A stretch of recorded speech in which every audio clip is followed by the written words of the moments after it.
નવસારી જિલ્લાના બિલીમોરામાં બપોરના સમયે ધોળા દિવસે થયેલ ફાયરિંગની ઘટનાથી સમગ્ર પંથકમાં ચકચાર મચી ગઈ હતી. ગોરખબાગ પાસે આવેલ ચંચલ જ્વેલર્સમાં લૂંટના ઈરાદે આવેલા શખ્સોએ ફાયરિંગ કર્યું હતું, પરંતુ નવસારી લોકલ ક્રાઇમ બ્રાન્ચે સચોટ તપાસ કરી ગણતરીના કલાકોમાં 3 આરોપીઓને ઝડપી પાડ્યા છે. બિલીમોરાના નર્સરી રોડ પર આવેલ ચંચલ જ્વેલર્સમાં અશોકભાઈ કટારિયા હાજર હતા ત્યારે બલેનો કારમાં 2 અજાણ્યા શખ્સો હથિયાર સાથે ધસી આવ્યા હતા. આરોપીઓએ પિસ્તોલ તાકીને દાગીના થેલીમાં ભરી દેવા ધમકી આપી હતી. જોકે અશોકભાઈએ હિંમત હાર્યા વગર બૂમાબૂમ કરી લાકડાની હોકી વડે આરોપીઓનો સામનો કર્યો હતો.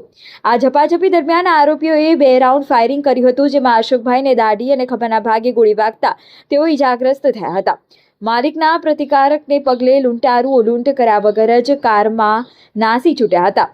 ઘટનાની ગંભીરતા જોઈ સુરત રેન્જ આઈજી પ્રેમવીરસિંહ અને નવસારી એસપી રાહુલ પટેલના માર્ગદર્શન હેઠળ એલસીબી, એસઓજી અને સાયબર ક્રાઇમ સહિતની અલગ અલગ ટીમો બનાવવામાં આવી હતી.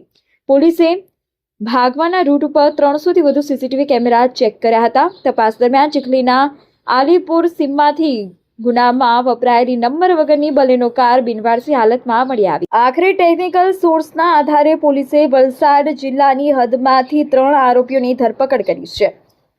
ઉમંગ દિલીપભાઈ વાછાણી રહે વલસાડ. આ આરોપીઓ રીઢો ગુનેગાર છે અને તેની સામે અમદાવાદમાં ચોરીના 11 જેટલા ગુનાઓ નોંધાયેલા છે. મનોજ ઉર્ફ આકાશ સૂર્યવંશી રહે વલસાડ, રજનીકાંત ઉર્ફે રાજુ મકવાણા રહે વલસાડ. આ 3 આરોપીઓ વલસાડના જ રહેવાસીઓ છે. હાલમાં બિલીમોરા પોલીસે ભારતીય ન્યાય સંહિતા BNSની વિવિધ કલમો અને આર્મ્સ એક્ટ હેઠળ ગુનો નોંધી આગળની તપાસ હાથ ધરી છે. પોલીસની આ ત્વરિત કામગીરીને પગલે વેપારીઓમાં સુરક્ષાનો અહેસાસ જોવા મળી રહ્યો છે.